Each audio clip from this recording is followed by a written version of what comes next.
नाजरीन सलाम अलैकुम। मैं डॉक्टर नरेंद्र रवि कनाडा से आपकी खिदमत में हाजिर हूँ।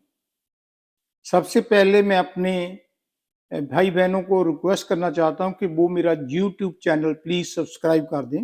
अगर वो प्रोग्राम को लाइक करते हैं तो वो बेल की जो घंटी होती है वो भी दबा दें ताकि आपको राइट वे नोटिफिकेशन मिल सके। खैर, आज का जो टॉपिक है वो हम कर रहे हैं डेथ के ऊपर, जिसको हिंदी पंजाबी में मौत कहते हैं और उर्दू में फौत कहते हैं। कि डेथ क्या है और कैन वी अवॉइड डेथ। हम कोई ऐसा ढंग है जिसके कारण हम अपनी मौत पर कंट्रोल कर सकें, मौत की डेट को चेंज कर सकें। सबसे पहले डेथ किसे कहते हैं? Death is an act of passing away the end of life when a person take last breath और व्हेन आवर हार्ट और brain stop working is called death. जब हम आखिरी श्वास लेते हैं और जब हमारी रूह शरीर से निकल जाती है, ऐसे कह लो, तब उसको हम डेथ कहते हैं। अगर मेडिकल टर्मिनोलॉजी की तरफ जाएं, मेडिकल साइंस देखें, जब आदमी की डेथ होने वाली होती है तो उसमें उसकी जो डिक्रीजिंग एपिटाइट, भूख कम लगती है, ज्यादा सोता है, ब्लड प्रेशर कम हो जाता है, नो हैविंग पल्स, पल्स उसकी धड़कन कम होने लग जाती है, स्किन कोल्ड, ठंडे पैर लाते होने शुरू हो जाती हैं, ब्रीदिंग में प्रॉब्लम आ जाती है और जो आंखें हैं वो जहां भी है बिल्कुल थोड़ी सी खुली रहती हैं, वो झपकती नहीं है। ये है निशानी कि अब इसकी डेथ होने वाली है।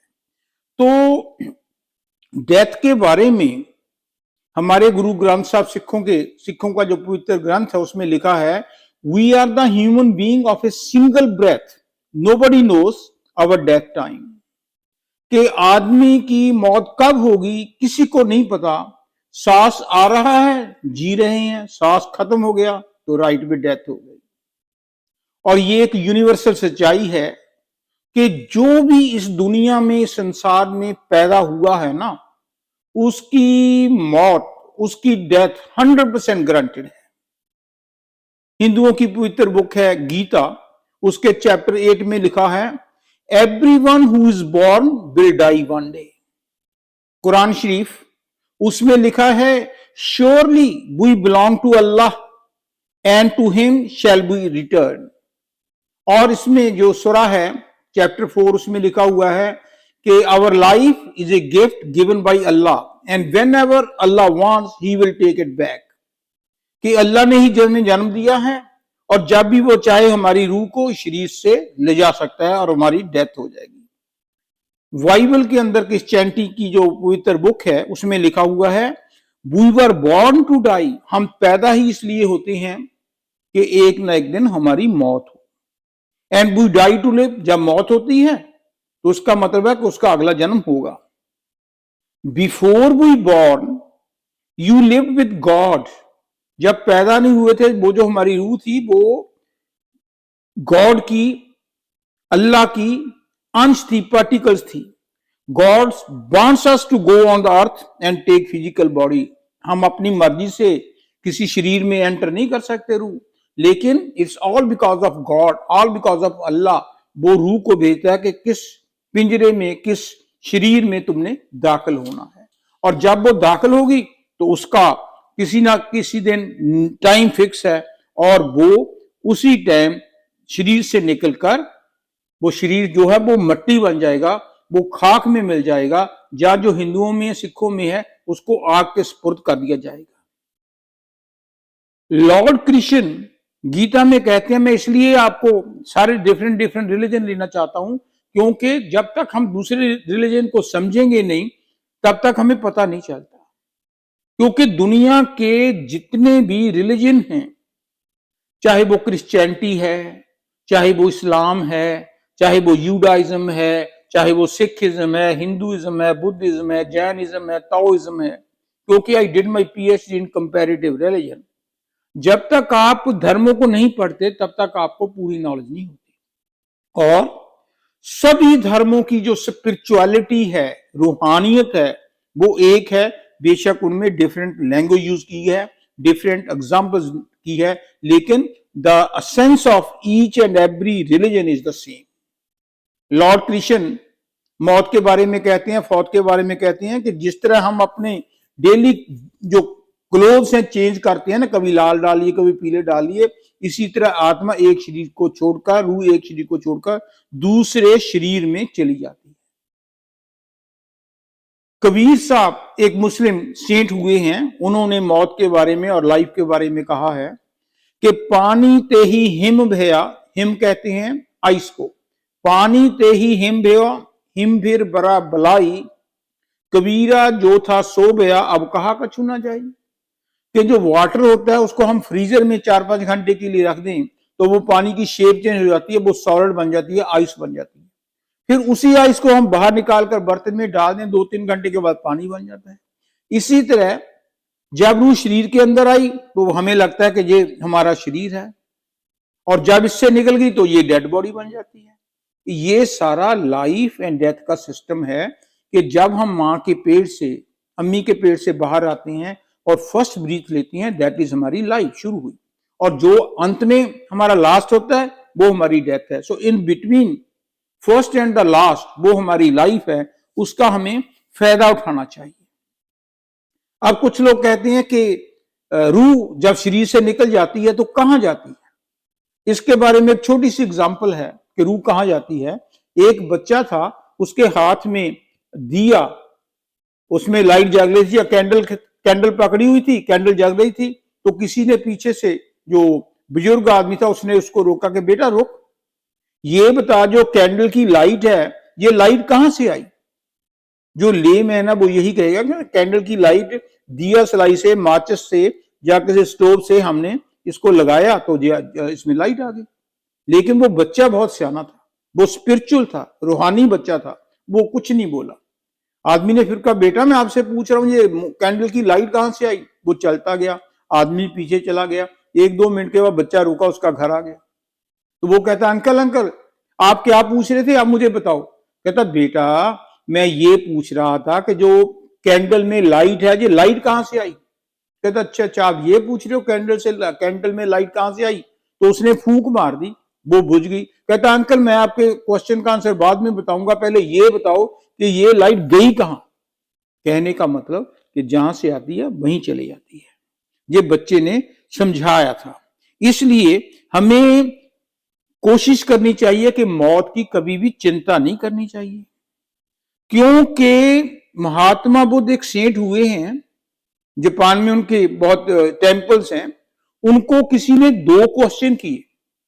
पहला क्वेश्चन ये था कि महात्मा बुद्ध जी आप परफेक्ट सेंट हो, कामल मुर्शिद हो, आप परमात्मा से, अल्लाह से वादत करते हो, उसके रूप हुए हो, आप काइंडली ये बताइए कि कोई ऐसा ढंग है, कोई ऐसा तरीका है, कोई ऐसी मेडिसिन है जिससे के लेने से, जिसको अडॉप्ट करने से हम अपनी मौत को जो है उसको देरी कर सकें, उसको चेंज कर सकें, या उसको कंट्रोल कर सकें कि मुझे मौत ना आए। दूसरा उसने सवाल किया कि मुझे महात्मा जी ये बताओ कि सबसे ज्यादा ज्ञान किस चीज से मिलता है। ज्ञान तो बुक्स पढ़ेंगे, कुरान पढ़ेंगे, गीता पढ़ेंगे, कोई आईटी की पढ़ेंगे, ज्ञान मिलता है, लेकिन सबसे ज्यादा ज्ञान कहां से मिलता है। ये 2 क्वेश्चन थे। तो महात्मा बुद्ध ने कहा कि बेटा पहला तेरा क्वेश्चन है कि कोई ऐसा ढंग बताओ जिससे मौत ना आए। अगर आप मौत से बचना चाहते हो तो इसका ओनली एंड ओनली एक ही ढंग है, एक ही तरीका है कि तू जन्म मत ले। अगर तू जन्म नहीं ना लेगा फिर तेरी मौत नहीं होगी। तो कहने का मतलब कि जिसने भी जन्म लिया है ना उसकी मौत जरूर आएगी। दूसरा, ज्ञान सबसे ज्यादा कहां से मिलता है। महात्मा बुद्ध ने उसकी एग्जाम्पल दी। वो लिखा हुआ है कि एक बार किसी के घर गांव में एक लेडी थी, उसके हस्बैंड की डेथ होगी, एक ही बच्चा था उसका नौजवान, उसकी डेथ होगी। वो बहुत बुरी तरह से रो रही थी। आपको उसका यंग बच्चे की डेथ हुई है, रोएगी। तो जो आस पड़ोस के लोग थे वो कहते थे भी बहन जी, माता जी, अब इसको छोड़ दो, इसको क्यों पकड़ा हुआ, आपका रो रो का बुरा हाल हो गया। हमने इसको शमशान ले जाना है, हमने इसको कब्रस्थान ले जाना, वहां पर इसको लास्ट रिचुअल करनी है, इसको कब्रस्थान में दबाना है। या शमशान में इसको जला कर आना है। लेकिन माँ माँ होती है, वो छोड़ नहीं रही थी, बहुत बुरी तरह से रो रही थी, किसी की बात सुनने को तैयार ही नहीं थी। इतने में महात्मा बुद्ध वहां पर आ गए। जब उन्होंने देखा कि महात्मा बुद्ध है तो लेडी ने जोर से पकड़ उसकी जो लेग्स थी पकड़ ली, रोने लगी कि महात्मा जी देखो मेरा एक ही पुत्र था, परमात्मा ने कितनी इनजस्टिस की है, मेरे पहला हस्बैंड मर गया, अब एक ही बच्चा था, मेरा सहारा था, इसकी डेथ होगी, मुझे नहीं पता, मेरे बच्चे को जिंदा करो, मेरे बच्चे को लाइफ बख्शो। महात्मा बुद्ध ने कहा बेटा ये कुदरत का प्रिंसिपल है, इसमें कोई चेंज नहीं करे, नहीं आप कर सकते हो, आप कर सकते हो। वो मानी नहीं। तो महात्मा बुद्ध ने कहा, उनके पास एक कमंडल था, कंटेनर था, तो वो कहते बेटा फिर ऐसे कर, तू अगर नहीं मानती तो जो तेरा गांव है ना, किसी भी घर में जाकर इस लोटे में पानी लेकर आ। वो कहती मैं ले आती हूँ। कहती फिर शर्त मेरी यही है, जो पानी लाना है उस घर से लाना है जिसमें कभी किसी की मौत ना हुई हो, उसके घर में कोई फौत ना हुआ हो। लेडी चली गई, एक घर, दो घर, तीन घर, 10 घर, 15 घर, ऐसा तो कोई घर नहीं मिला जहां पर किसी की डेथ ना हुई हो। किसी की चाची की डेथ है, किसी की बुआ की डेथ है, किसी की अब्बू की डेथ है, किसी की अम्मी की डेथ है, किसी की सिस्टर की डेथ है। जब वो 2-3 घंटे के बाद वापस आई, बड़ी शांत थी। तो महात्मा बुद्ध ने पूछा बेटा पानी ले आई? कहती जी पानी तो नहीं मिला, लेकिन ज्ञान मुझे बहुत मिल गया। पहले मैं सोचती थी कि मेरे यंग बच्चे को क्यों परमात्मा ने, अल्लाह ने, वाहिगुरु ने ले लिया है। अब मुझे ज्ञान हो गया कि ये ऐसा तो कोई दुनिया में घर ही नहीं जिसकी डेथ ना हुई हो। अगर पहले मैं सोचती कि खाली मेरे साथ हुआ है, अब मुझे पता चला ये तो सभी के साथ हुआ है, इसलिए अब मुझे ज्ञान मिल गया। तो कहने का मतलब ये है कि हमारी जो लाइफ है ना, प्रेशियस है, it's a very precious life, you won't get again and again. तो इसको बर्बाद मत करो, नफरत मत करो, पैसा, धन दौलत, पावर, सेक्स के मत दौड़ो। कोशिश करो कि जिस अल्लाह ने, खुदा ने हमें श्वास दिए हैं, ब्रेथ दिए हैं, लाइफ दी है, उसको याद करो। जो गलत काम हो गए उसको पश्चाताप करो, किसी से नफरत ना करो, क्योंकि हम सभी इंसान हैं। जब हम माता के पेट से आते हैं, ना कोई हिंदू होता है, ना मुस्लिम होता है, ना सिख होता है, ना ईसाई होता है, हम सब इंसान बनकर आए हैं। लेकिन उसके बाद में हम लोगों ने स्टैंप लगा दी। बीच में हमारी रूह है, वो प्योर है, उसकी कोई जात पात नहीं है। तो हमें एक दूसरे को प्यार करना चाहिए। इसीलिए कहता है God is love, love is God. जो किसी को प्यार करता है, जो नफरत करता है कि ये हिंदू है इसको नफरत ना करो, ये मुस्लिम है इसको नफरत करो, इसको सिख है, नहीं, वो खुदा का सच्चा बंदा नहीं। जो खुदा के बंदे होते हैं ना, वो सभी से प्यार करते हैं, वो सभी से मोहब्बत करते हैं, किसी को क्रिटिसाइज नहीं करते, किसी की डिसक्वालिटीज नहीं देखते, किसी की नफरत नहीं करते, वो सभी को प्यार करते हैं, क्योंकि उनको ही पता है कि एक नूर ते सब जग उपजिया, कौन पले कौन मंदे। एक नूर से सभी पैदा हुए हैं। जब सभी एक नूर से पैदा हुए हैं तो हम किसी को बुरा या भला कैसे कह सकते हैं, क्योंकि we all are children of Allah, Waheguru, Khuda. तो हमें एक दूसरे से मोहब्बत करनी चाहिए, और जब हम मोहब्बत करेंगे तो सारी खलकत, सारी दुनिया, सारी यूनिवर्स में बड़ी शांति होगी, बड़ा प्यार होगा। और जहां प्यार है वहां खुदा है, वहां अल्लाह है। Thank you very much.